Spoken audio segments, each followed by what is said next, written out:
இன்னைக்கு என்ன சமையல் செய்யணும் நைட்டுக்கு? நேத்து சாம்பார் சாதம் பிச்சு வதலிட்டேன்.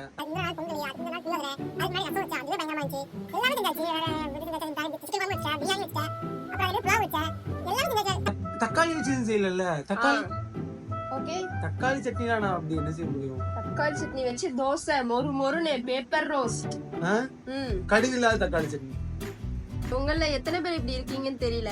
இவங்களுக்கு மட்டும் அந்த கடுகு சாப்பிட்டா எறும்பு மண்டே கடிச்ச மாதிரி இருக்கு மாமா. அதனாலயே நான் சாப்பாடுல வந்து கடுகுல என்னங்க டேஸ்ட்? கடுகு தான் வந்து என்ன டேஸ்ட்? ஒரு சமையல்ல மெயினான பொருளே கடுகு தான். தாளிக்கிறது சரி இனிப்பா கசப்பா புளிப்பா என்ன அது வந்து டேஸ்ட் வந்து துவர்ப்பு. என்னடா இவ்வளவு பெரிய கத்தி வச்சு வெட்ட நினைக்காதீங்க. வேற கத்தி தேனக்கா.